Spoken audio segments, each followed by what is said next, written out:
nuestras propias soluciones, ya como tener presente que podemos fabricar nuestras propias soluciones, que podemos abordar los desafíos regionales con soluciones regionales y no tener que importar o como depender tanto desde afuera, y apuntamos a un empoderamiento tecnológico. En el fondo lo que esperamos lograr es un poco de soberanía productiva y un empoderamiento tecnológico sobre estas temáticas, ¿ya?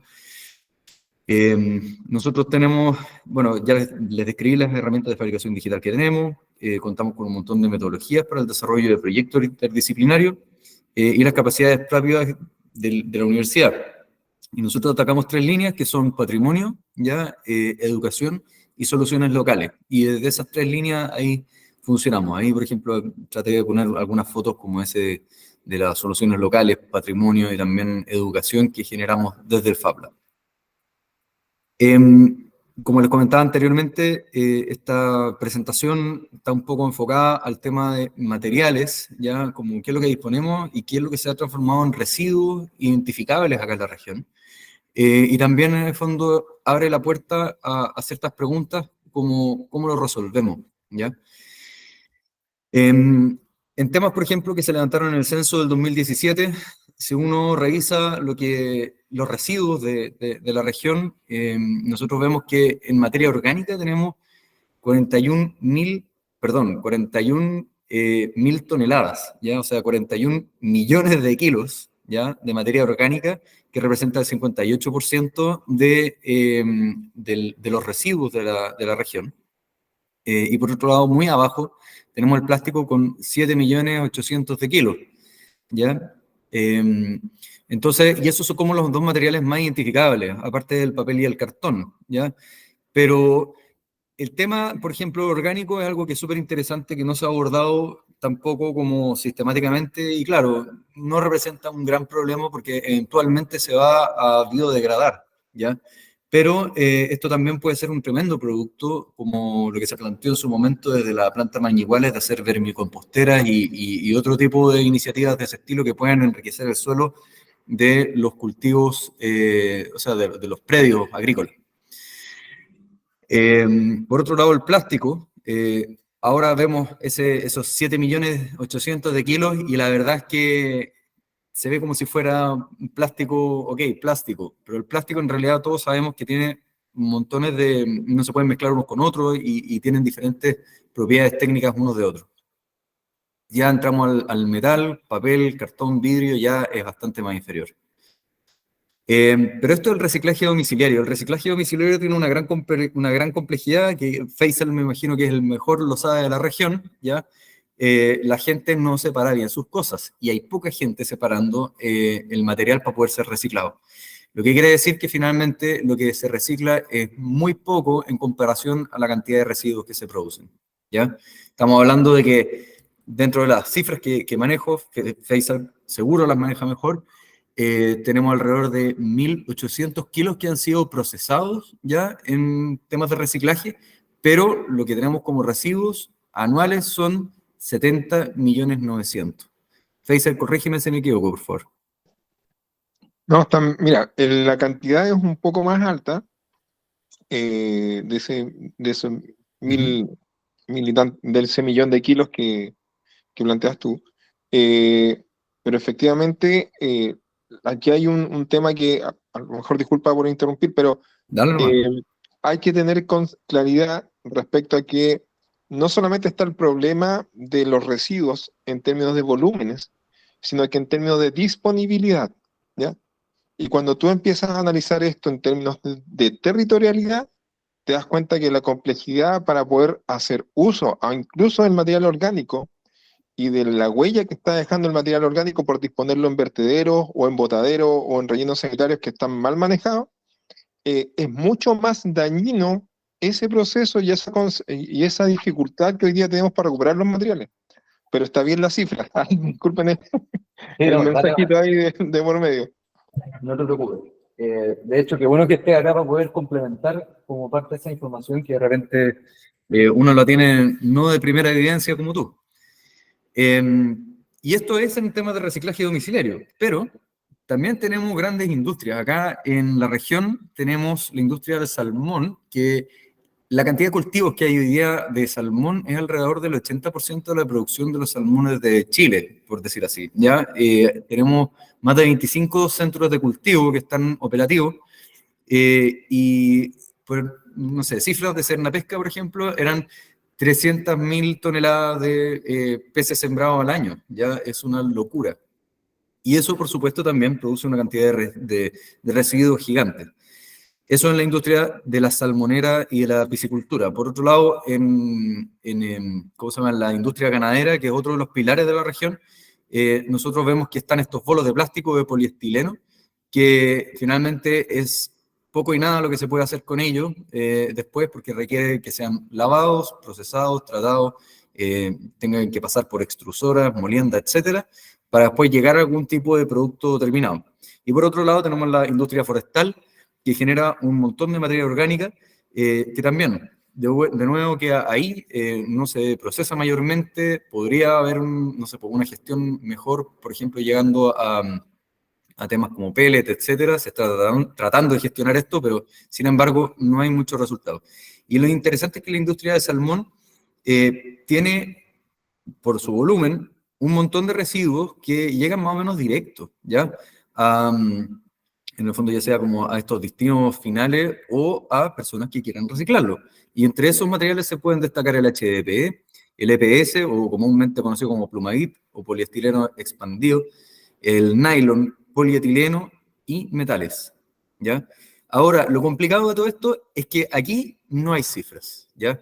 Y todo en el fondo lo que se ha levantado, y acá hay una pega por hacer, que tiene que ver con hacer un diagnóstico real sobre la cantidad de residuos que están generando estas industrias en la región que no se tienen mapeado. Y después están los otros materiales, ¿ya? ¿Alguien levantó la mano? Sí, dale, Faisal. Sí, mira, te quería complementar ahí. Hay un catastro que hizo el Ministerio de Medio Ambiente el año 2016 y otro que hizo la industria del salmón en términos de poder dimensionar los volúmenes. Y en la región, en residuos industriales son cerca de 100.000 toneladas, ¿ya? 100.000 toneladas de residuos, de los cuales aproximadamente el 45% tiene disposición en la región de los lagos, ¿ya? Y el resto tiene una disposición bastante compleja, sobre todo por la ubicación en la que se encuentran los residuos, y ahí es donde hay que sacarle el sombrero a todos los que trabajan haciendo limpieza de playa, en fin, porque el volumen que hay, sí es significativo lo que hay en residuos domiciliarios, lo que hay en términos de industriales es muchísimo más grande. Y la otra temática que también es importante mencionar ahí, es finalmente la logística para poder hacer ese procesamiento, que ese es uno de los temas que yo creo que más adelante va a salir en el consorcio.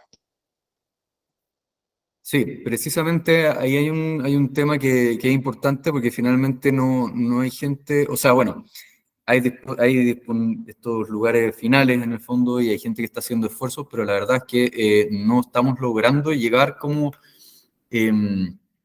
a procesar o a hacernos cargo de los residuos que hay, ¿ya? Y también hay mucho que no está catastrado, ¿ya? Hay mucho que no está catastrado, que en el fondo está quedando varado en playas, que está quedando varado de repente en islas, hay mucho que en el fondo no está catastrado y que hay que mirar. Eh, Otra cosa que es interesante y que hay que mirar es por qué eventualmente de repente el plástico se hace una cosa tan atractiva. Y tratemos de mirar los materiales que en el fondo se disponen. Nosotros vemos que hay distintos materiales en el fondo como reciclables, tienen procesos comunes, es decir, todo entre que o se muele, y tiene que pasar por calor y después pasa a otra forma o sistema de moldeado, pero tenemos la complejidad de los procesos, ¿ya? Y si vemos, por ejemplo, no sé, el aluminio, que es un material que dentro del reciclaje domiciliario es súper abundante y tiene, la gracia que tiene es que las propiedades mecánicas del aluminio al extruirse y producirse de nuevo son casi exactas a cuando fueron producidas como virgen, es decir, tienen una reciclabilidad de casi el 100%. El aluminio se derrite a 660 grados. Ya si saltamos al vidrio, son 1700 grados. El fierro son 1500 grados. La celulosa puse 100 grados, pero tiene una complejidad. hay que procesarla con grandes volúmenes de agua, lo cual genera que la energía que se gasta en esto es tremenda. Y luego entramos en el plástico, que se derrite entre los 200 y los 300 grados, más o menos dentro de los rangos que hay de los diferentes tipos de plástico. Entonces, claro, uno dice acá en una región en la cual se nos corta la luz, de repente cambia el voltaje varias veces al día, es muy re difícil poder generar estos sistemas estables de reciclaje o estos sistemas estables finalmente de gestión de este tipo de residuos. Y ahí uno se tiene que hacer la pregunta, bueno, ¿y qué se hace? Podemos entonces quizás hacer cosas como lo que hacía, por ejemplo, Green Glass, que realmente hacían estos vasos de vidrio. Sí, se pueden hacer un montón de ese tipo de cosas, pero no van a necesariamente responder a las necesidades que tenemos localmente o se van a transformar eventualmente en un producto atractivo. Y por eso es que el plástico como residuo y todas las familias de plástico se vuelven también un material como factible para poder empezar a generar algunas soluciones o productos locales que tengan valor y de interés. Dentro de los materiales nosotros tenemos, por ejemplo, los plásticos más comunes. Tenemos el ABS, se derrite entre los 190 y tiene un umbral hasta los 270 grados y después ya empieza a perder propiedades técnicas. El HDPE también entre 210 y 270 grados. El PET, que es el material de las botellas de plástico, entre 260 y 280 grados. Perdón, ABS, para tratar de explicar, ABS es un material bastante técnico, se ocupa, no sé, por los Lego, por ejemplo, son hechos de ABS. Ya son un material que tiene como eh, una gran como, capacidades mecánicas.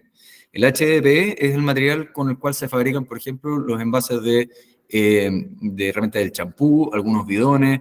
Tiene la gracia de que es un material inocuo para tratar o trabajar con alimentos. El PET también, pero el PET es más flexible y también se puede hacer cristalino, esa es una de las grandes gracias que tiene. Y después tenemos el poliestireno, que es con el que se hacen los bollos de estos silos o los marshmallows que le llaman comúnmente. Este se derrite entre los 170 y los 280 grados. Y después está el nylon, que tiene la gran gracia es que técnicamente es un material muy resistente. Una hebra de nylon es muy difícil cortarla. Está entre los 230 y los 290 grados de trabajo. Y el poliestileno de baja densidad o LDPE está entre los 120 y los 136 grados. ¿Ya? Y esos son más o menos los materiales que uno encuentra acá en la región, ¿ya? En términos de plástico. Y como ven, también todos tienen temperaturas diferentes de trabajo, lo cual nos obliga a pensar, no podemos mezclarlos. Y si los mezclamos, pasamos a esa categoría terrible que se llama otros plásticos, ¿ya? Que nadie sabe al final del día qué es lo que es. Entonces, es muy importante mantener esa trazabilidad sobre qué tipo de plástico es cuál y cómo se trabaja y que se trabajen por separado, de manera de lograr mantener un reciclaje a largo plazo también. Y luego nosotros vamos a pasar acá a mirar algunas metodologías del proceso del plástico, ¿ya? Y acá voy a hablar de las técnicas como más conocidas o las que más se utilizan. No me quiero meter en lo que hace Precious Plastic porque, o sea, no me voy a meter en detalle lo que hace Precious Plastic porque eso lo va a plantear luego Christian Helbig. Pero vamos a revisar en este momento como el moldeo por compresión, la inyección, extrusión, la fabricación de planchas, la fabricación por soplado y resoplado y el rotomoldeado, ¿ya? Que son como sistemas de fabricación que nos permiten hacer distintos, que en el fondo logran diferentes efectos, ¿ya? No todo se puede hacer con una sola técnica de fabricación. Entonces, lo primero está este moldeo por compresión, ¿ya? Que básicamente es tener una forma y una contraforma. Se echa la carga de material entre estos dos moldes que se hacen en caliente y luego se aplasta, ¿ya? Así se fabrican cosas como bandejas, cascos, finalmente figuras que no tienen una complejidad o una diferencia demasiado grande entre su forma y su contraforma, ¿ya? Las máquinas son medianamente sencillas en comparación a lo que son las máquinas ya más grandes como las de inyección o de rotomoldeado, pero sin embargo tienen como la complejidad de que el molde tiene que estar muy bien hecho y bueno, los moldes en general son caros. Luego pasamos a la inyección de plástico, que es como uno de los sistemas más comunes de fabricación, ¿ya? La mayoría de las cosas que nosotros utilizamos a diario están fabricadas en inyección de plástico. Tienen un costo de inversión enorme, ¿ya? Como que se hagan una idea. Voy a tratar de hacer un ejemplo un poco ridículo, pero un molde de inyección de plástico para una pieza del tamaño de una tarjeta de crédito cuesta alrededor de los 5 millones de pesos, de ahí para arriba, ¿ya? Eso es solamente el molde. Luego la máquina, ya estamos hablando de los 100 millones de pesos para arriba, por lo menos. Pero la gran gracia que tiene esto y cómo es que se paga es que uno puede generar 100.000 unidades en un día, ¿ya? Eventualmente. Entonces, la gran gracia está en que uno retorna finalmente esa inversión porque uno genera mucho volumen productivo, ¿ya? No es una técnica que yo recomiende ni que creo que sea válida para una región como esta, en la cual tenemos 100.000 habitantes. Es decir, en un día voy a generar la cantidad de unidades que va a necesitar la región completa. Es un poquito absurdo y no muy sustentable como negocio. Pero para que se entienda bien, en el fondo lo que sucede acá es que se mete el pellet del plástico dentro de un émbolo que lo va derritiendo con un sinfín, y luego este émbolo lo empuja dentro del molde, y el molde tiene circuitos de agua, ya que mantiene por un rato el molde caliente mientras se está inyectando el plástico, y después cambia el circuito de agua a agua fría para enfriar rápidamente la pieza y después dejarla en el fondo en el lote productivo. ¿Ya? Ahí hay un GIF que explica bastante bien el sistema de producción de la inyección. Vayan interrumpiéndome si tienen preguntas, por favor. Otra de las metodologías de plástico que es muy utilizada y que permite hacer productos como, por ejemplo, cañerías, perfiles, no sé, la perfilería de las ventanas de PVC, por ejemplo, qué sé yo, perfilería de distinto tipo, es la extrusión, ¿ya? El material utilizado acá en general es el PVC, por sus características metálicas, o sea, mecánicas. También se utiliza HDPE en algunas piezas, cuando ya los muros de la pieza deben ser más gruesos.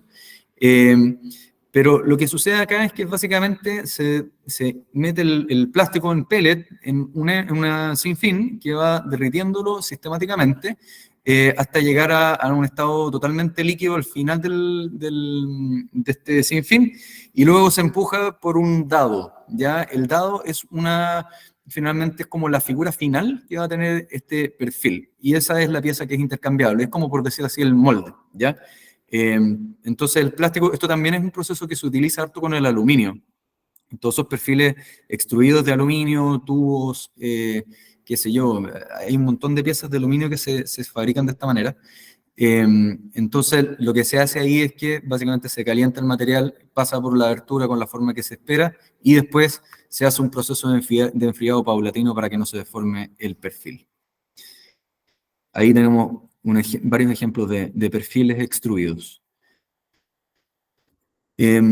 Otra metodología de fabricación ya es la fabricación de planchas, pero acá yo puse dos ejemplos. Uno que es las planchas que se fabrican por calandrado, ¿ya? Que son varios rodillos que finalmente van calentando el plástico, pasan, por ejemplo, parte en una tobera en que luego derrite el plástico en dos rodillos calientes, y después va pasando en varios rodillos hasta lograr como una consistencia estable del material, ¿ya? El calandrado permite fabricar piezas ya sea gruesas, por ejemplo, no sé, pues, planchas de 5 milímetros, 6 milímetros, hasta piezas también, láminas muy delgadas como no sé, las bolsas de basura o el plástico de poliestireno que se ocupa en los invernaderos, entre otras cosas.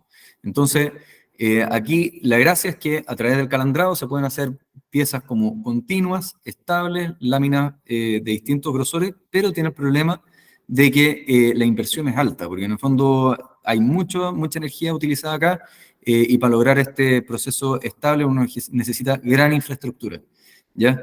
Y hay otros procesos para fabricar planchas, como lo que ha aplicado Cisne Verde, en el cual se fabrican planchas por compresión, es decir, son dos planchas calientes con un marco que se aplastan de manera de manera, ¿cómo se llama?, estable, por decir, durante un tiempo, y se logran sacar el material con un espesor estable.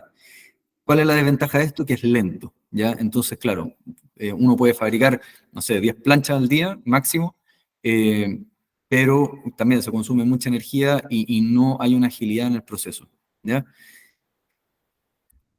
Y luego tenemos el plástico o el moldeo por soplado, ¿ya? El moldeo por soplado es básicamente una manga plástica, en general es HDPE con el que se fabrica, el cual es cortado por un molde y luego entra un inflador con aire caliente que infla el plástico que todavía está caliente contra el molde, ¿ya? Así se hacen, por ejemplo, los envases de champú, se fabrican los bidones, qué sé yo, un montón de piezas de ese estilo que tiene esta consistencia entre blanda. También, por ejemplo, las botellas de plástico de PET se fabrican de esta manera, pero con la diferencia de que vienen con una preforma inyectada. Es decir, se arma una pieza por inyección de plástico, ya, que queda como así, como una especie de émbolo cortito. Eso se mete dentro de un molde con calor, similar al que vemos en este GIF, y se le inyecta aire caliente, ¿ya? Ese es el proceso del soplado y resoplado. También es maquinaria que requiere de harta inversión y se piensa en una producción diaria alta para poder justificar el modelo de negocio. Y luego está el rotomoldeado, ¿ya? Y acá puse dos piezas, los kayak y las boyas. Las dos se fabrican en este sistema, que en el fondo lo que hace, ya les voy a mostrar un video, lo que hace es tratar de girar el molde en todos sus ejes para que el plástico se vaya quedando pegado en los muros, ¿ya? Vamos a ver un videito que va a ser más explicativo. En el fondo ahí se pone el HDPE, se cierra y acá de esta pieza van a sacar un estanque de agua, ¿ya? Y esa es la pieza final. Entonces, claro, está puesto en ultra rápido, pero lo que nos permite ese tipo de sistemas productivos es generar piezas huecas, es decir, que floten, que permitan tener aire adentro o que permitan tener otro material como podría ser inyectarle, por ejemplo, poliuretano. ¿Alguien levantó la mano? Ah, no se vio el video. Chuta, ya. Chen, vamos a ponerlo nuevo. Ya, espérame.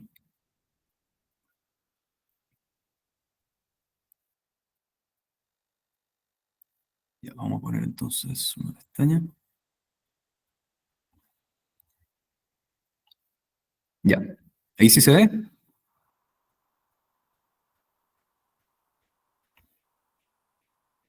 Bien, sí. Perfecto. Entonces, voy a ponerlo de nuevo, como que lo puse bien esquemático, pero en el fondo el rotomoldeado funciona de esta manera. Se le pone un desmoldante al molde, que en este caso es este estanque de agua, y esto se somete a calor y se hace girar, de manera que el plástico se empieza a pegar de manera homogénea contra todas las paredes del molde, ¿ya? Y así es como les mencionaba, se fabrican kayaks, boyas, partes de auto, tiene múltiples usos y es una técnica súper interesante que en Chile también se fabrica bastante con esta técnica. Permite hacer piezas de gran volumen y, claro, tiene el problema de inversión del molde. El molde finalmente es como lo caro, ¿ya? Luego, denme un segundito. Ya. Y después tenemos otras iniciativas, como la de Precious Plastic, y yo no me voy a detener mucho en Precious Plastic porque la verdad es que Precious Plastic hoy día es harto más que solamente máquinas, ¿ya? Precious Plastic es una iniciativa que inició este diseñador que se llama Dave Hackens, ¿ya? Él desarrolló varias máquinas de código abierto, es decir, que las puedo descargar y fabricarlas acá, que permiten, por ejemplo, extruir, inyectar, generar moldeo por compresión, moler el plástico, entre un montón de otras actividades, ¿ya? Pero lo que ha hecho Dave Hawkins y lo más interesante de este movimiento es que de todas maneras es el movimiento de reciclaje de plástico más grande del mundo, por lejos, en términos de open source, ¿ya? O de código abierto. La gracia es que él hoy día postula y plantea, por ejemplo, los modelos de negocio para poder hacer viable este tipo de actividades en los lugares en donde uno se encuentra. Entonces, el precedente que él presenta es bien único, ¿ya? Yo no conozco a nadie más que esté haciendo algo de este estilo en el mundo. Y lo otro que es muy interesante es que él estableció una red mundial. Es decir, hay delegados o representantes de Precious Plastic en distintas partes del mundo, como en este caso es Christian Skjelvik, que acá en Chile está fabricando las máquinas de Precious Plastic y también divulgando un poco de ese tipo de conocimiento. Yo los invito de verdad a que revisen, todos los que están interesados en meterse en el mundo del reciclaje, a revisar qué es lo que él propone y qué es lo que él muestra finalmente como experiencia en términos de negocio, en términos de implementación, dónde partir, cómo avanzar, qué es lo mínimo necesario para poder hacer un producto en base al reciclaje, entre un montón de otra información que en realidad es súper relevante para poder iniciar un negocio o una actividad de este estilo. ¿Ya? Yo, de todas maneras, insisto en que se metan a mirarlo.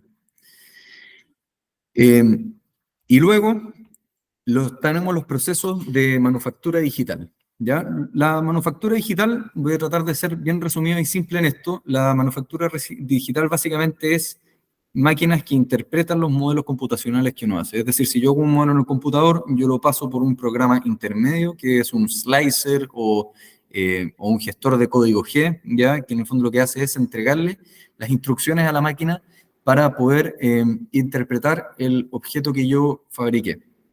¿Ya? Acá abajo tengo una impresora 3D, después tengo acá tengo una cortadora en plasma de CNC de 4 ejes, y acá tengo una cortadora CNC y acá arriba hay un molde de bote que fue cortado en una CNC. Entonces, lo interesante acá está en que si bien uno tiene procesos comunes para el trabajo de los materiales de reciclaje, que son finalmente molienda, calentar y llegar a un molde o una forma final, nosotros podemos armar o pensar en formatos que puedan ser luego utilizados con este tipo de máquinas para poder hacer un producto específico o prototipar varios tipos de productos diferentes, ¿ya? Y en ese sentido la invitación es también a no cerrarse o no quedarse como con la idea de que hay una sola forma de hacer negocio o un solo canal. La gracia de la manufactura digital es que con las mismas máquinas yo puedo hacer distintas áreas de expertise. Me puedo dedicar desde los botes hasta hacer tejas qué sé yo, para revestimientos de exterior, o puedo hacer, qué sé yo, impresiones 3D, esculturas de lo que uno quiera, impresas en 3D con filamento de las botellas plásticas, entre otras cosas. Y acá hay un movimiento bien interesante, ¿eh? El movimiento Open Source y Maker nos permite, de alguna manera, compartir ese conocimiento, y al mismo tiempo uno puede, descargar información infinita que hay alrededor de esto. Por ejemplo, acá vamos a ver un video. Vamos a bajar de presentar pestaña. Ya. Por ejemplo, aquí hay un sistema de una maquinaria open source para poder hacer filamento de impresión 3D en base a botellas, ¿ya? Ellos mezclaron dos tecnologías, una que es una tecnología que lleva mucho tiempo, que es este devanado finalmente de botella, y luego lo meten en un extrusor que tiene una boquilla de 1,75 milímetros, ¿ya? Que es como ese es el ancho estable que uno debería requerir en una impresión 3D, ¿ya? Esta persona en particular hizo un montón de brazaletes ya impresos en 3D con este material que fueron donados a mujeres a una institución del cáncer de mama, ¿ya? Pero lo interesante es que si él bien está haciendo brazaletes, uno podría fabricar cualquier otro tipo de elementos con las mismas máquinas, ¿ya? Y eso es como un poco la versatilidad o la gran gracia que tienen los sistemas de manufactura digital, en el cual yo puedo fabricar desde botes hasta, qué sé yo, sombreros, lo que se les ocurra en realidad, ¿ya? Esa es como la gran gracia de la manufactura digital. Eh, ya, ya, ahí estamos. Bien, y ahora mi idea es que podamos abrir un espacio de conversación guiada. Yo les voy a copiar un link en el cual espero que podamos eh, ir compartiendo o respondiendo las preguntas que tenemos. Se los voy a copiar acá en el chat y también ojalá podamos abrir un espacio de conversación. Ya lo voy a dejar acá en el chat.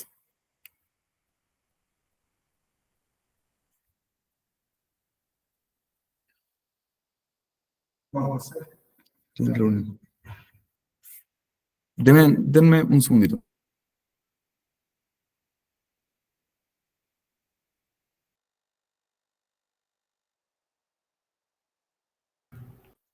Ya, disculpen. Me vienen a preguntar algo los guardias. Ya, vamos a buscar acá, les voy a presentar entonces el Jamboard para que partamos una conversación. Ya. Lo primero acá es, y yo creo que en el fondo lo que tenemos que preguntarnos, para poder empezar a pensar en un consorcio o empezar como a levantar ciertas inquietudes, es definir cuál es la misión que tienen cada uno de ustedes. Y me encantaría que puedan poner su nombre y como la misión que ustedes quieren lograr o cómo quieren abordar finalmente este desafío del reciclaje, cuáles son sus intenciones, entre otras cosas. Y así también podamos después eh, abrir el espacio de la conversación. Voy a partir yo, poniendo una nota de SIDA.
Bien, ¿pueden escribir? ¿Les resulta?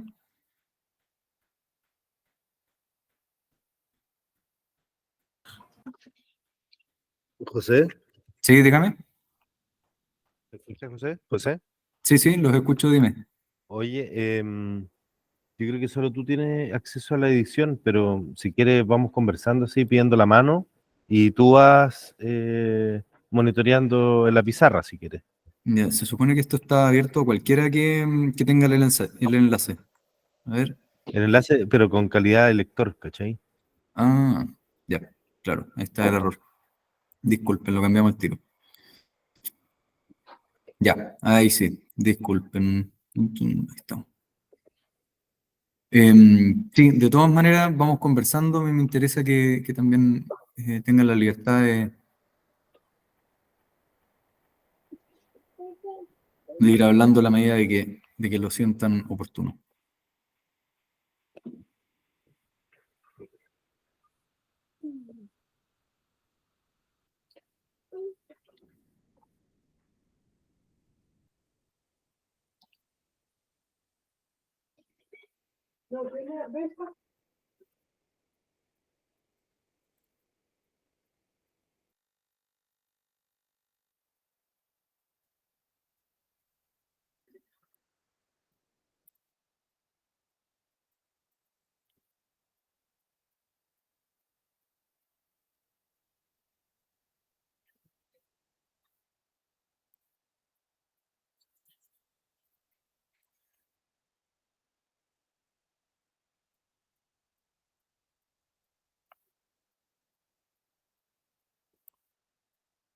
Veo varios nombres por ahí. Está Cisne Verde, está Faisal.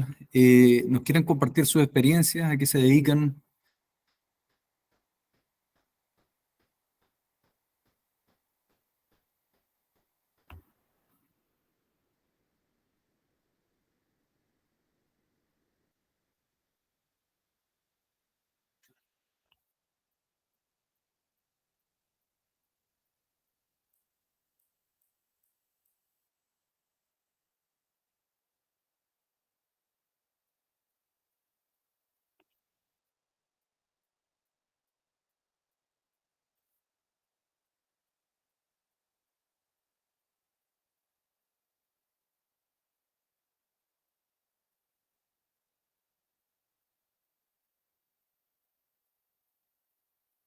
Tenemos a Faisal ahí, jefe de operaciones de Patagonia Sin Residuos. Hoy trabaja como gestor de residuos. Tenemos a Ismael también, Ismael Infante, transformar a Aysén en una región productiva de subproductores hechos con residuos de la salmonicultura. Arturo El Río quiere contribuir a impulsar un consorcio de empresas del reciclaje. ¿Alguien más? Veo que tienen la mano levantada por acá.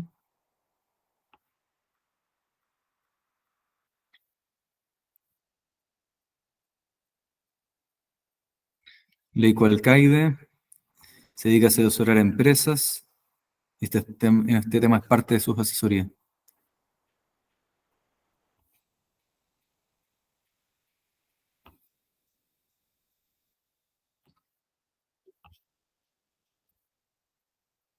¿Alguien más quiere Cisne Verde? Nuestra misión es generar la revalorización de residuos plásticos locales mediante el uso de tecnología e innovación.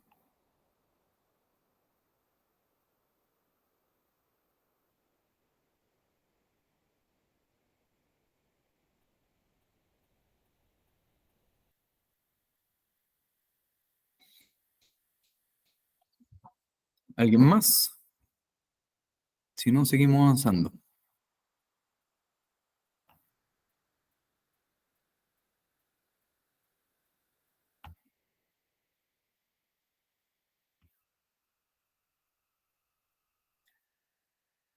Bien. Luego, ¿cuál es la ventaja de estar en esta región?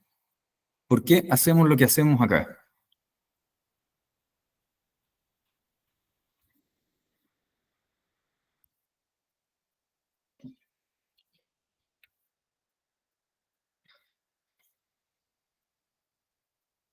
Voy a partir yo escribiendo algo ahí para que se animen a escribir.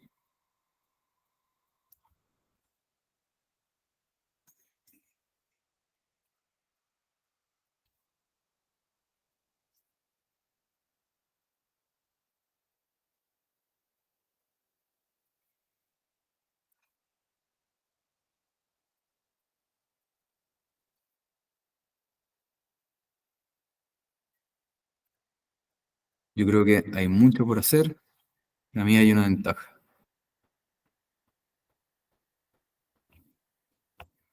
Porque somos el presente y el futuro de Chile. Dice alguien más por ahí.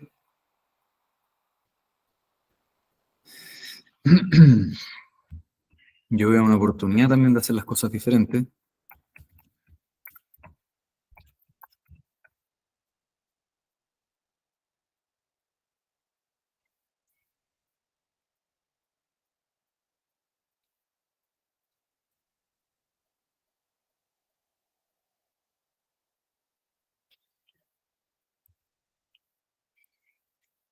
El 50% del salmón de Chile que Chile produce se cultiva en los fiordos y canales de Aysén. Hay una tremenda oportunidad de desarrollar la región en torno a esta industria. Al ser pocos habitantes, aún tenemos la oportunidad de conservar Aysén como una reserva de vida libre de basura. Podemos influir en la política pública.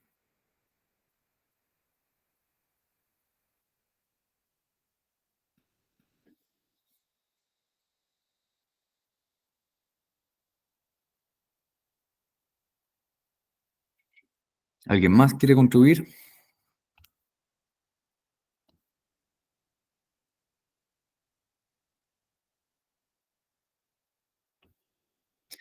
Existen muchas necesidades que requieren de productos localmente. Hay un altísimo volumen de residuos industriales y domiciliarios. La industria tiene aún muchos desafíos y está en constante crecimiento. Hay que colgarse de este crecimiento y dar soluciones que aporten a los intereses de la región.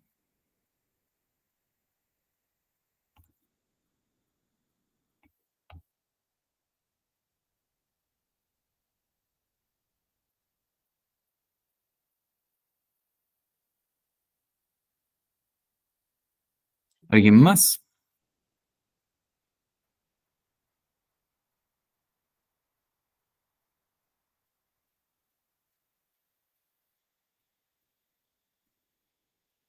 Bien, sigamos avanzando.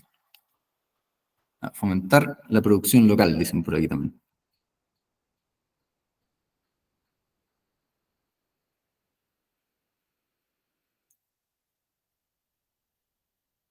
La manufactura local, mediante el reciclaje, entrega autonomía. Muy bien, comparto plenamente esa visión también.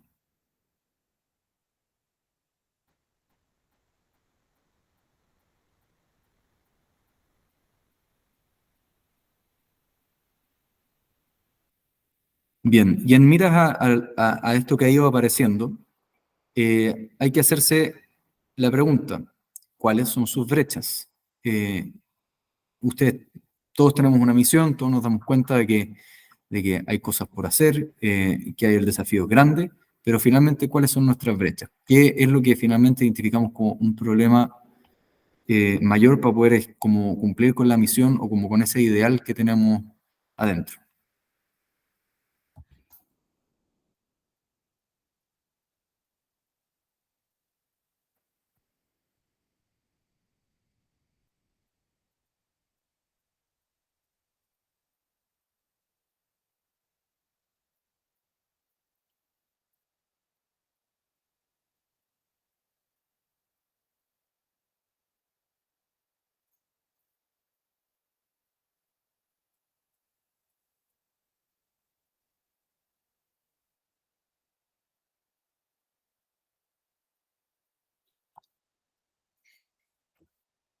Yo les puedo mencionar que en mi caso, eh, la falta de recursos y énfasis político en el quehacer de la manufactura local.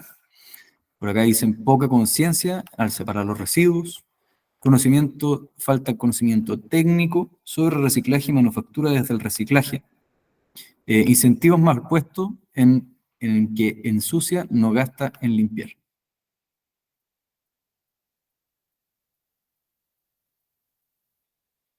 Recursos humanos, recursos financieros, infraestructura cultural, cultura y educación.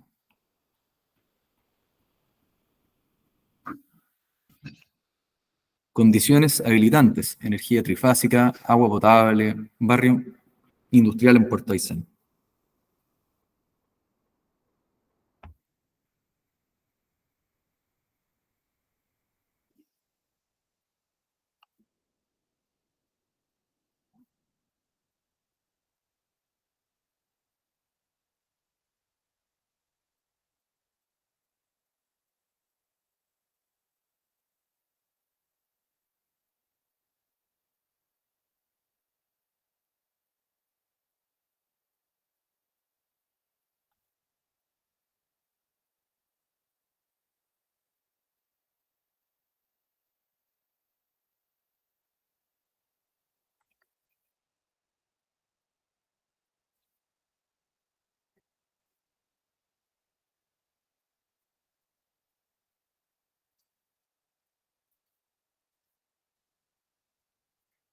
También creo que hay una falta de coordinación entre los actores involucrados en estas temáticas. Falta mayor conectividad con agentes involucrados en el rubro de reciclaje en región de Aysén. Mira, cacha, me leyeron la mente. Infraestructura, colectividad, educación a la comunidad, en la que los municipios gestionen de otra forma los residuos. Ley REP con metas regionales.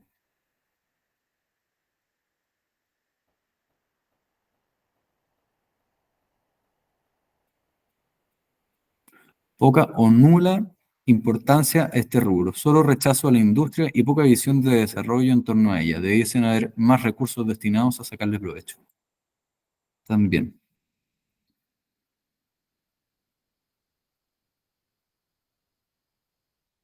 Conocimiento técnico sobre el reciclaje, no sé, ya lo leímos.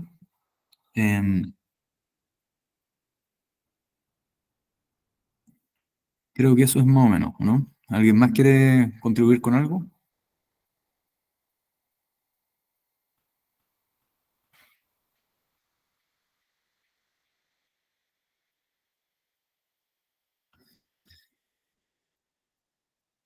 Bien, la idea en el fondo, al haber hecho este como barrido sobre las brechas, sobre la misión o como lo que uno finalmente lo mueve para poder ir haciendo las cosas, es que ahora también abramos un poco el espacio de conversación para poder decir, bueno, ¿y qué hacemos colectivamente con estas brechas? Finalmente, ¿cómo podemos apoyarnos? ¿Cómo podemos apoyarnos? Ese es como un poco el desafío. Y aquí yo quiero abrir el micrófono para que cada uno de ustedes pueda como comentar también abiertamente, eh, aparte de lo que puedan escribir, pero ¿cómo podríamos empezar a establecer algunas líneas frente al desafío en el cual nos encontramos?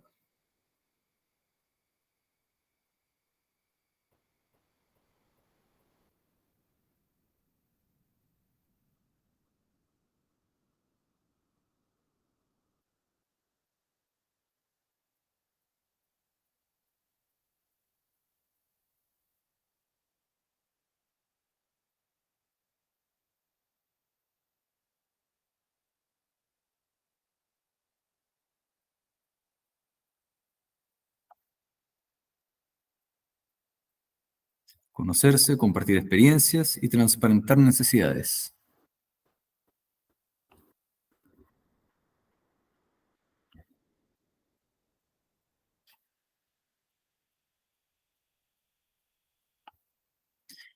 Y en ese sentido, ¿qué considerarían sería el primer paso para establecer estas colaboraciones? Algo concreto. ¿Qué proponen concretamente para poder eh, avanzar en esta temática y apoyarse de sus quehaceres?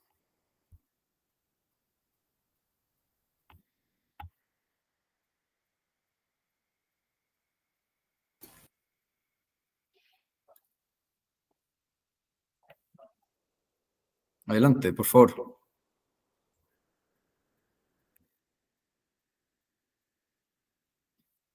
¿Alguien tenía la mano levantada por ahí? Solange, por favor.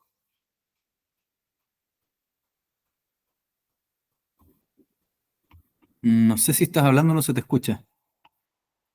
Ahí sí. No, no se escucha.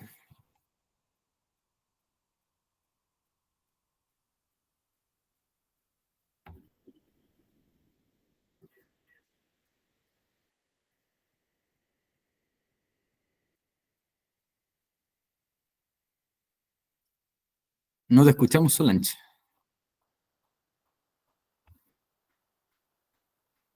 Ah, ya.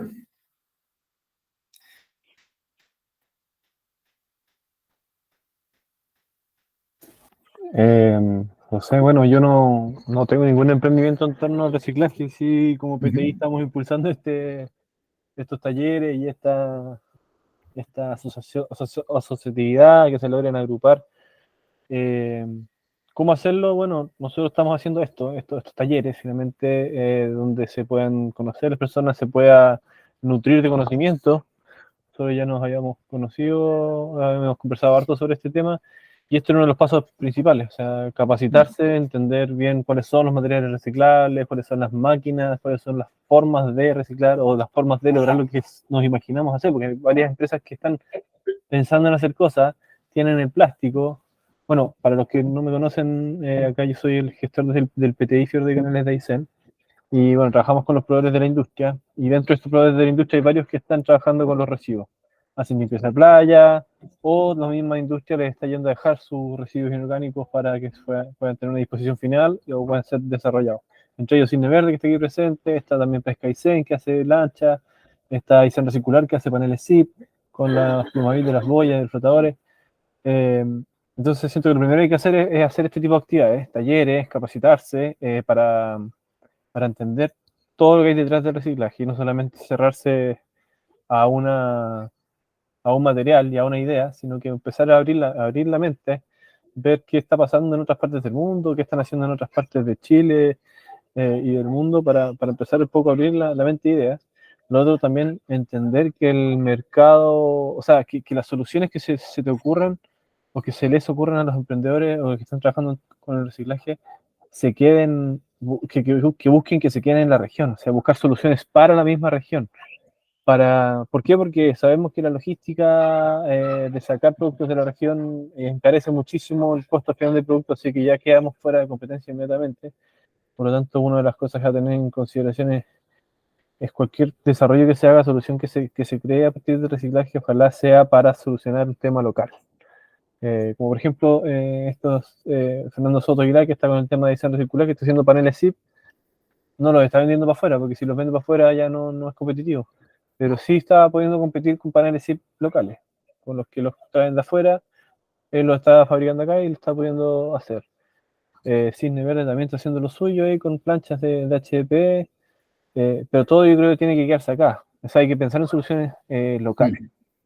Y el tema de asociarse, cómo conocerse, bueno, hay que darse a conocer, hay que juntarse, hay que reunirse, como decía yo ahí, compartir experiencias, transparentar necesidades, como se vio hace poco en una reunión que tuvimos con un grupito más pequeño de proveedores que están dedicados a esto, empezaron ahí mismo en la reunión a darse cuenta que uno necesitaba el plástico, el otro necesitaba el Plumavit, y a mí me sobra plástico, a ti te sobra el Plumavit, bueno, te lo paso, y se empezó a generar al tiro una relación virtuosa.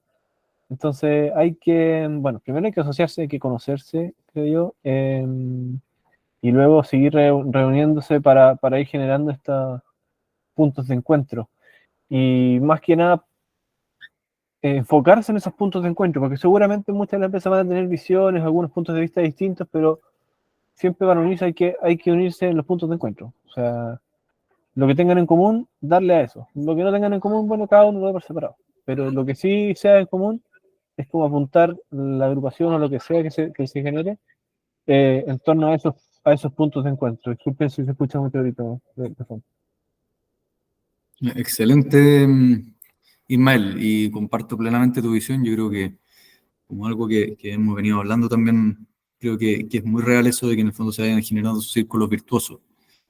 En respuesta también a lo que plantea Solange, ahí compartí el link de Precious Plastic, ¿ya? Que es algo realmente una plataforma que hay que navegarla, ¿ya? Y hay que navegarla en profundidad porque no solamente aparecen métodos productivos, qué tipo de plástico se puede procesar, cuál no, cómo procesar el plástico, qué tipo de trabajo se pueden hacer y qué productos se pueden generar como de acuerdo a los entornos en donde uno se encuentra.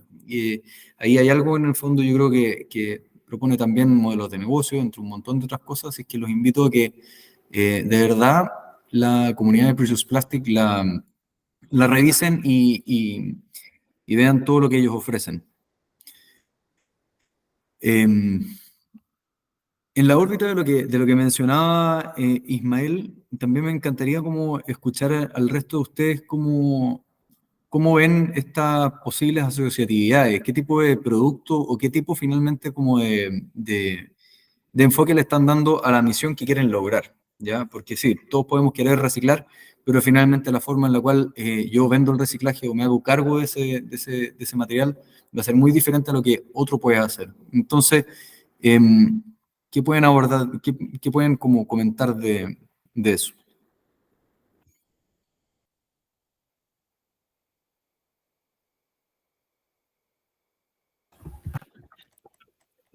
José, ahí sí. Hola, ¿cómo estás, Martín? Bien, ¿y tú? Ahí sí. Bien, bien, dale. Yo creo que es fundamental partir por la educación, pensar en que la educación pública, por ejemplo, depende mucho de los programas de gobierno y de políticas, de decisiones.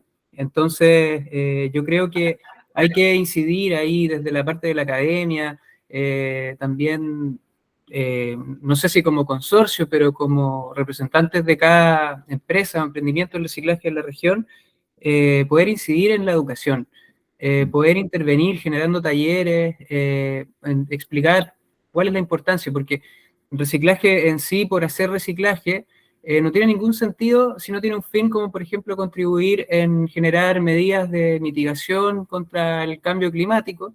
Por ejemplo, soluciones locales permiten reducir la huella de carbono y bueno, si es que se lograse, por ejemplo, una asociatividad en pos de poder generar soluciones como de una manera colaborativa y como generando una alta producción, ¿cierto?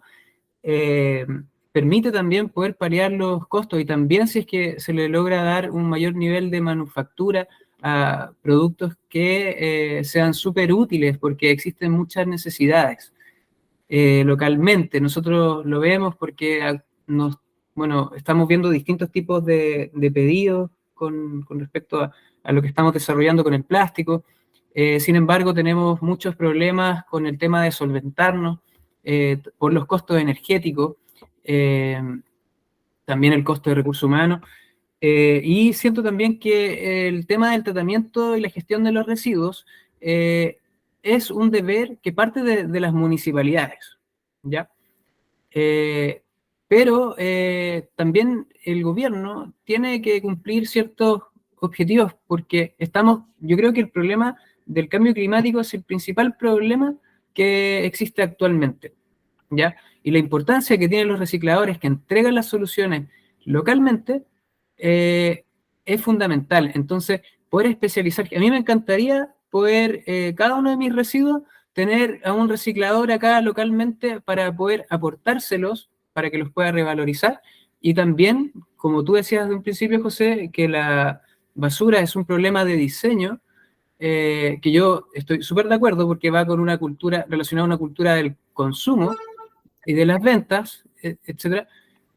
Hay que cambiar esa filosofía que parte de las aulas. Entonces, eso es como lo que yo pienso al respecto. Excelente, excelente. Bueno, súper de acuerdo. Y también es interesante eso que tú planteas de este desafío municipal, en el sentido de que, claro, hay un montón, no sé, es increíble de repente ver acá en Coyhaique cómo de repente el pasto lo embolsan, lo embolsan, cortan el pasto, lo embolsan y lo tiran a la basura, al vertedero. Entonces, obviamente hay como un problema de diseño que es transversal, pero también yo creo que tenemos que mirar cómo nos hacemos cargo hoy con las herramientas que tenemos. Entonces, ahí hay un desafío también súper interesante que nos lleva como a empujar políticas públicas, que nos lleva a empujar programas educativos, que nos lleva también no sé, a buscar formas o metodologías con que podamos trabajar, ¿verdad?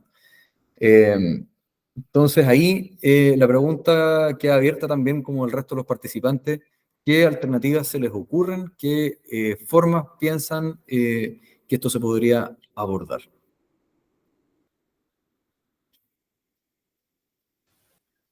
José, Dígame. yo pienso que tiene un rol importante, o sea, el problema de la basura es un problema que nos involucra a todos, por lo tanto, las autoridades nuestras tienen como un rol prioritario en esta materia, en el fondo, dar solución a este problema de todos, ¿cachai? Y en esa línea, pienso que los incentivos están mal, porque imagínate a ti te cobraran, no sé, te pesaran tu basura y te cobraran por kilo. Chuta, ahí te esforzaría ahí por reducir, por reutilizar, por reciclar, te esforzaría ahí, pues, ¿cachai? Entonces pienso que es un tema de incentivos grande. Concuerdo con Martín que también es un tema de parte por la base. Todo este tema es un tema cultural, como decían en las láminas anteriores. Y también, bueno, reciclar ya es como un problema de producción, ¿cachai? Es como, es otra cosa más, ¿cachai? Agregar una variable más que es producción, ¿cachai? Que con toda la dificultad que tiene en esta región. Y en esa línea, el otro día conversábamos en una reunión de esto, el viernes, Fernando Soto hace, Aysén Resucitar, hace paneles SIP, y me decía, mira, nosotros básicamente partimos mucho antes que nuestra competencia gastando, porque tenemos que adquirir el material, limpiarlo, trabajarlo, y desde ahí producir paneles SIP, ¿cachai? Entonces, ese es el tema del reciclaje, ¿cachai? Entonces, ¿quién se hace cargo antes de eso? ¿Quién paga por eso? ¿Cachai? ¿Paga la industria, el que crea eso? ¿O tiene que pagar, meterse la mano estas empresas que están tratando de subsistir, que es difícil, ¿cachai? Mm. Eso.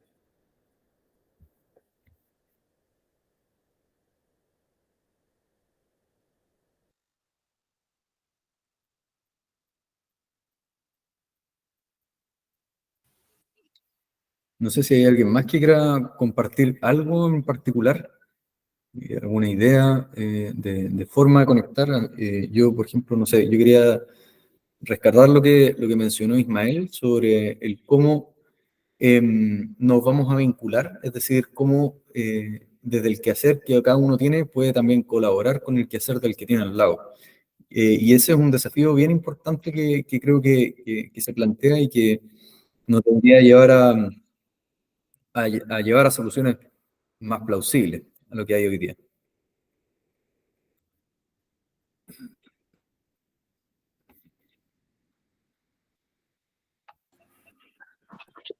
¿Sí? ¿Se escucha? Hola, Aquí alguien no sé toca. Solange quería hablar algo, ¿no? Solange, sí, pero parece que lo escribió porque se le había cortado el... No nos habíamos podido, no lo podíamos escuchar. No sé si se le activó de nuevo el micrófono, ¿tiene algo más que decir? Ahí parece que bajó la manito. Ah, ya. No la quería interrumpir. Está, Bueno, sí, dale, perdón, dale. estaba Faisal, creo, también con la mano levantada.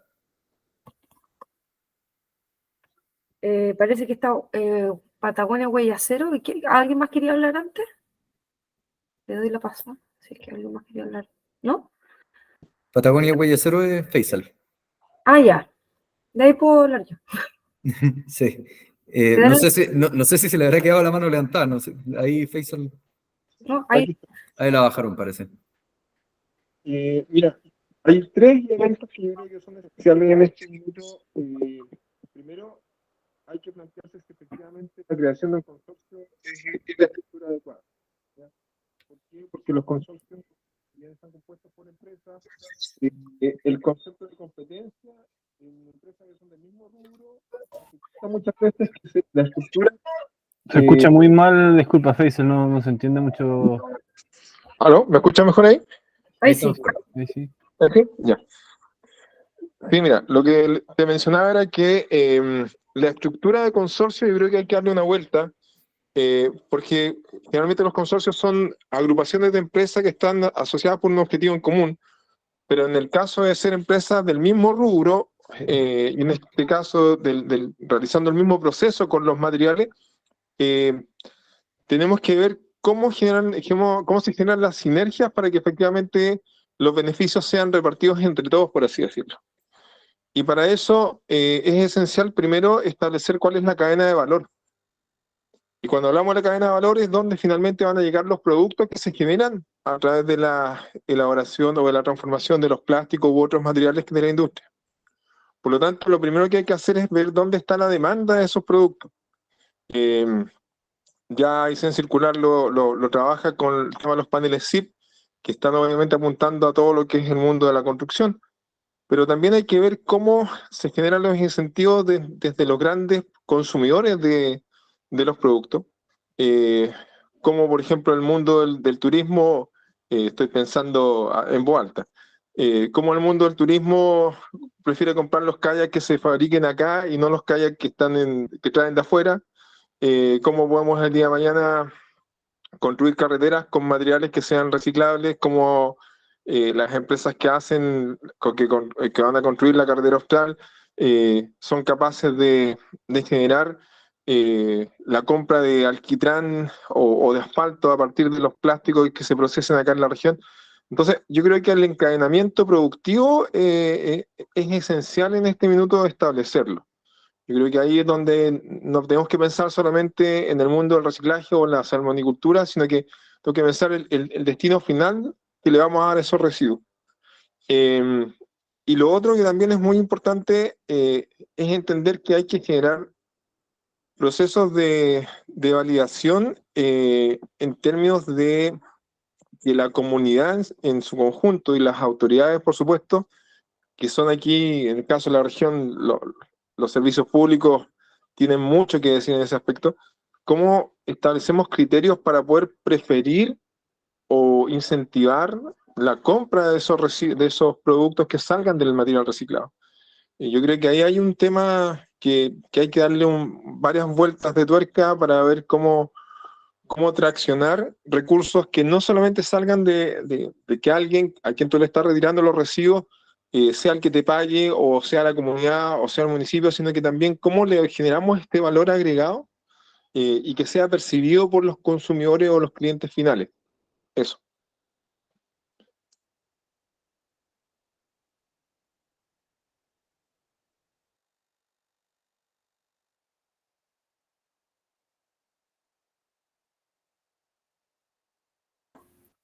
Hola. Para más. Ya. Que yo quería comentar un poco lo que acaban de, complementar un poco lo que acaban de decir. Bueno, yo soy Dominique de Cisne Verde, trabajo acá con Martín. Y la cosa es que yo creo que la sinergia que se puede, la simbiosis que se puede generar entre los entes públicos es súper fuerte. Por ejemplo, sin ir más lejos, nosotros, como comentó Ignacio hace un rato, nosotros hacemos estas planchas de plástico reciclado, recolectamos tapitas de colores, envases de cloro, champú, miles de cosas.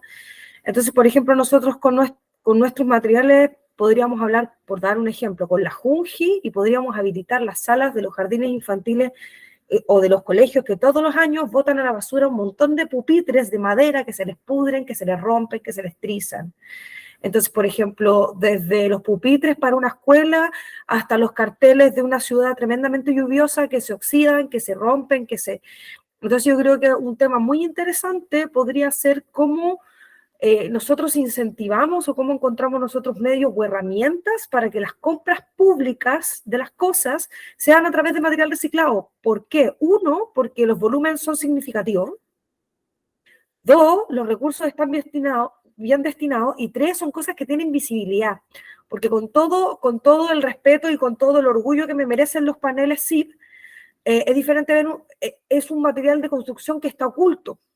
En cambio, si tú ves algo que está el asfalto de la calle, los carteles de la calle, los pupitres de la escuela, que son con plástico reciclado, que se visibiliza que es con plástico reciclado. Es un poco lo que dice Solange, porque, claro, tú tienes los productos Tuto, los productos Jumbo, pero no tienes como un casa ideas de productos reciclados. Entonces, si es que todos los que producimos productos reciclados chiquititos nos uniéramos y creáramos una marca que le pudiera dar potencia, que cualquier persona pueda buscar un artículo de cocina, lo busco en Chile Productos Verdes, y que esté Cisne Verde, y que esté la persona que hace ceniceros con botellas, o el que haga instrumentos musicales con latas, digamos, en el fondo que haya como una identidad propia de todo lo que hacemos upcycling, porque una cosa es recycling, que es como tomar el material, lavarlo, triturarlo y venderlo por kilo, y el upcycling, que es lo que estamos haciendo nosotros, que es tomar ese material y hacer un producto nuevo. Entonces yo creo que las fuerzas deberían concentrarse en uno, visibilizar que en Chile se están creando productos en material reciclado, visibilizarlo mucho más, crear alguna marca o identidad como las empresas B que tienen el sello de empresas B, y todo el mundo sabe lo que son las empresas B, crear como una especie de identidad, certificación, logo, lo que sea, para que la gente prefiera nuestros productos al del Toto, al del Home Center, etcétera, y al mismo tiempo relacionarlos con los entes públicos, con las municipalidades, con la Junji, con el ministerio, con en el fondo el gobierno, para que de alguna manera podamos ser prioridad en la utilización de materiales, tanto de construcción como mobiliario, etcétera. Eso quería agregar. Gracias por escuchar. Súper de acuerdo. ¿Cuál era tu nombre, disculpa? Dominique. Dominic, me pareció súper interesante lo que dices, y son ese tipo de conversaciones que hay que llevar a la mesa con una agrupación. Y independiente de que se vea más el plástico de cisne verde en pupitres o en mueblecitos o en lo que sea que puedan ir desarrollando, el panel sí, aunque no se vea, igual puede ser parte de este logo, finalmente. Igual imagínate tú de una boya, no sé cuántos paneles sacan, pero las boyas y flotadores ocupan un montón de volumen, muchísimo volumen, tú lo has visto en el patio ahí de Martín y de otros lados. Entonces, bacán tener una solución para ir eliminando ese volumen. Bacán tener una solución como ustedes que están haciendo estas planchas con HDPE o con plástico domiciliario. Y, y cualquier solución en realidad que se esté logrando, que se esté haciendo, me parece muy, pero muy interesante eso que mencionas de crear como un sello. Puede ser esta misma agrupación que cree este nombre, esta marca, y no necesariamente tiene que ser solo una cadena de valor, sino que todos crean lo que quieren ir creando, lo que ya están creando, pero que tenga este sello verde Patagonia, no sé, sello recicla verde Patagonia, no sé cómo ponerlo, ahí hay que pensarlo, pero es súper interesante lo que acabas de decir y puede ser ese uno de los objetivos de la agrupación o consorcio. Eh, Como dijo Hazel, no necesariamente tiene que ser un consorcio, nosotros como PT siempre la misión es crear una agrupación / consorcio, pero nunca he sabido si el consorcio es lo mejor.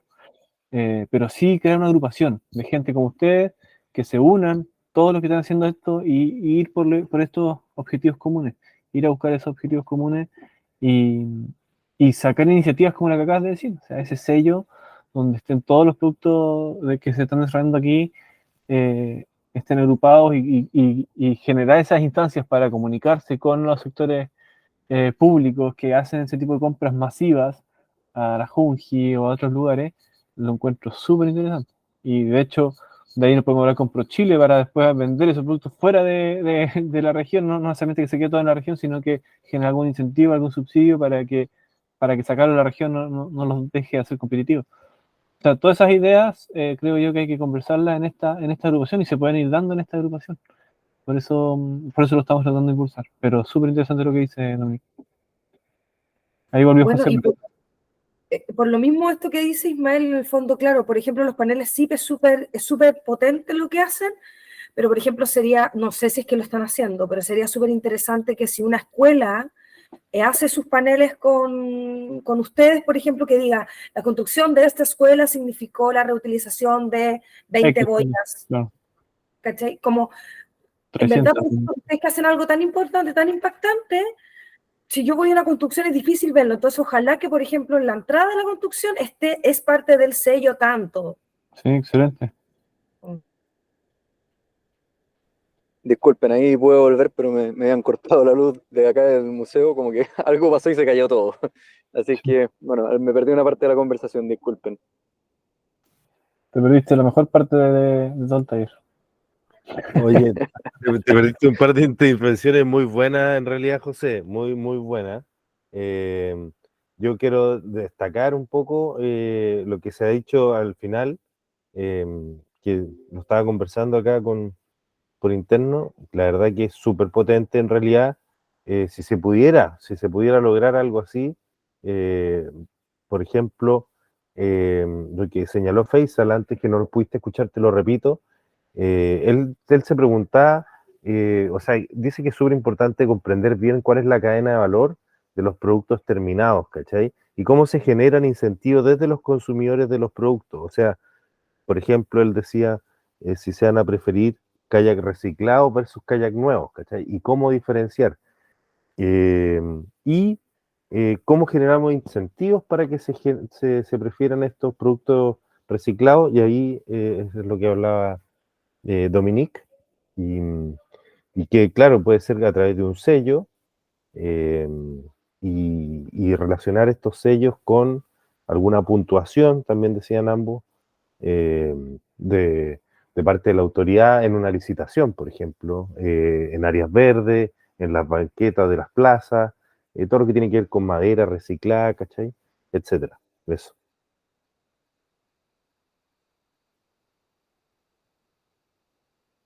Gracias, Arturo, por la actualización.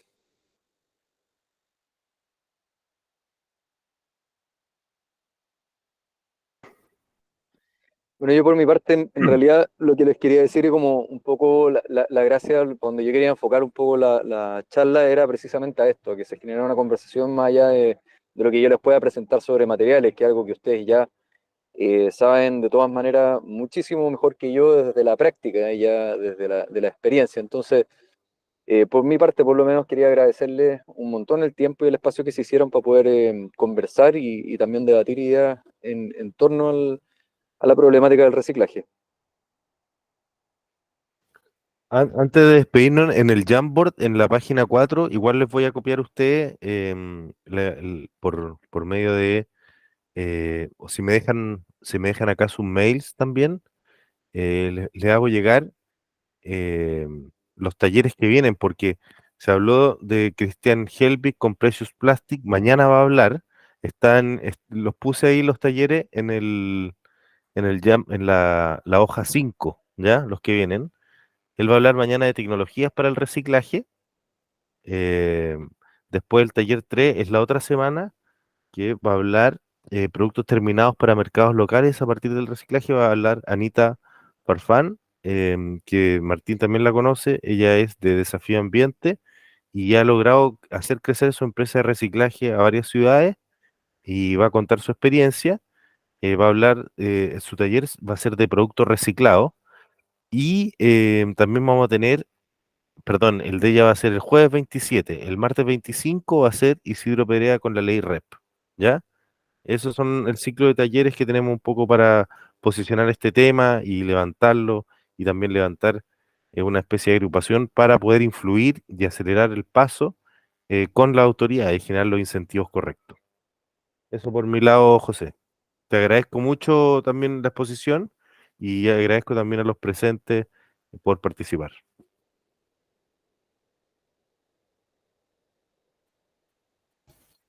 Gracias Arturo y gracias José por el taller, estuvo muy interesante.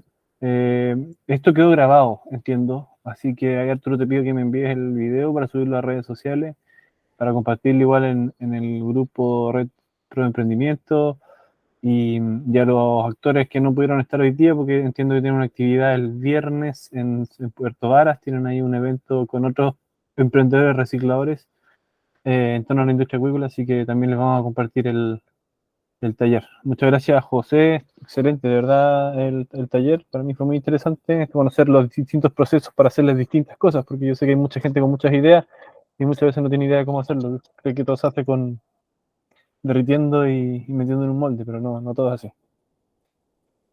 Así que gracias y gracias, Arturo, también por la organización y a todos los que asistieron.